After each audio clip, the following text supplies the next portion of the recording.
I was born in Jamaica, West Indies, and the eldest of many children, 3 for my mother.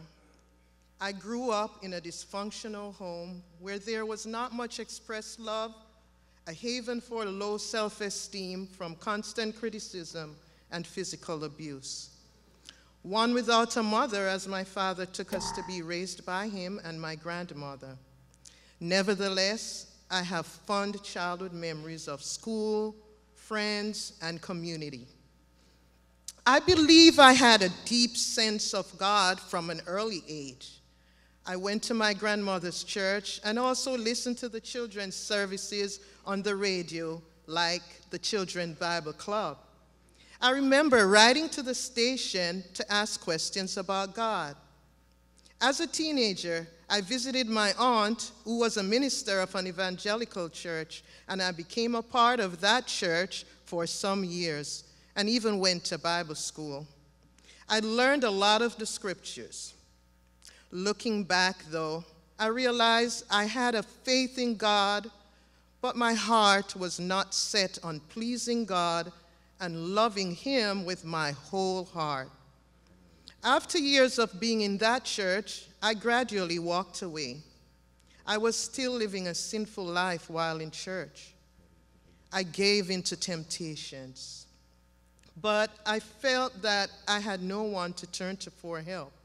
I feared condemnation. Did I feel any guilt? Yes. But after a while, it dissipated. I began to long for love and attention, and I searched for it in men. My dream was to be in a loving, loyal relationship, but I was settling for immoral and uncommitted ones. In 1989, my daughter, Tanike, was born during a relationship that I thought was faithful. This did not work out. After a while, I went back to getting into disreputable relationships. I felt I was falling into traps, but I was making the wrong choices. I truly felt misguided, alone, and fearful, like the world was watching me and wagging its fingers at me in disgust. I hated myself. I had to get away. I left my job as a high school teacher in Jamaica, packed my things, took my 5-year-old child, and went to New York. A friend of mine said I could stay with her until I was situated. Life was difficult. I was a single mom in a new country, trying to get established. I started my life all over from the bottom. My being in New York did not change my search for love and acceptance in men or my lifestyle. Within 2 years, I was married. I felt like I was living better now morally. However, this marriage was turbulent due to substance, physical, and emotional abuse. I began to yearn for God. I became pregnant and told God that I did not want to bring a child in this situation, so He should take the child. God's response, it seems, was giving me twins. I felt that He was showing me that He was a God that was able to see me through any situation.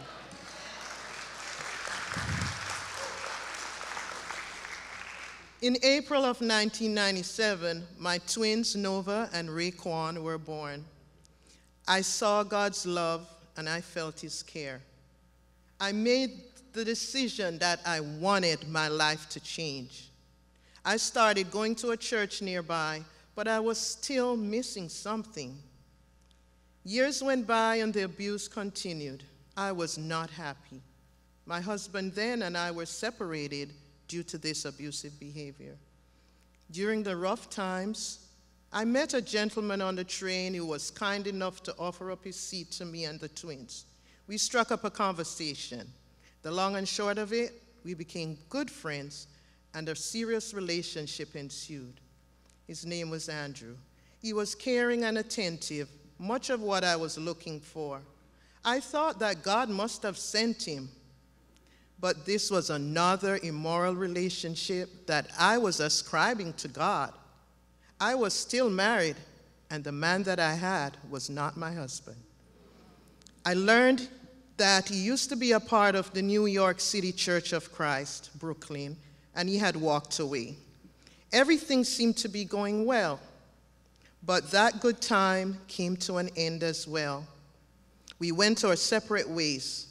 I was again a mess, depressed, distraught, alone. I did not want to be around anyone I knew, but I wanted God. I needed him. Sometime later, I remember that I had tucked away a paper in my bag. It was an invitation to a church given to me by my best friend from primary school. I had met her at the library, and she had invited me to church. It was to the Church of Christ in the Bronx, where I resided at the time. I got my kids ready on Sunday and found the church from the address on the invitation. I cannot forget the joy, the peace, and the fulfillment I felt. I was met by some ladies, and I poured out my heart to them. I was invited to study the Bible, and I gladly accepted. First, because I knew the scriptures and loved studying it. And secondly, I liked the ladies. By this time, I had to leave the apartment I was staying in because by myself, I could not afford to stay. My friends from church took turns to come by and help me pack. They brought over spaghetti for the kids and I. That meant so much to me. I still have the pot. I studied the Bible with them and realized that though I knew the scriptures, I really did not understand the relevance of most and the true commitment required to live for Christ. I saw his love and gentleness. I went through a series of studies, self-searching, and learning more about living out the scriptures. One scripture that was very impactful to me was Jeremiah 29:11-13. For I know the plans I have for you, declares the Lord. Plans to prosper you and not to harm you. Plans to give you hope and a future. Then you will call upon me and come and pray to me, and I will listen to you.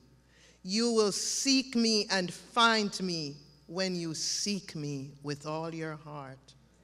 My eyes were even more open to the knowledge that God knew me and loved me and even had a plan for me. I made Jesus truly Lord of my life and was baptized on November 3rd, 2002.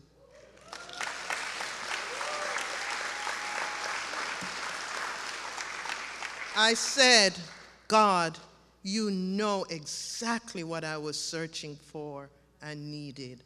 God was willing to care for and love me unconditionally. One of the life changes I went through was to get away from the place of the abuse. Because of the situation, I legally could not stay in the same borough. I decided to move to Florida. I prayed earnestly about it, and though I had no friends nor family here, God opened doors.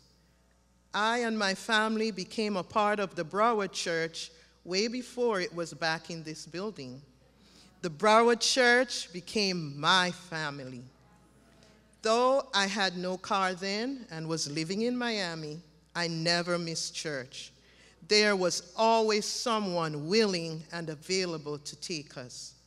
I, in no time, got a job as a public school teacher, and I also went back to school.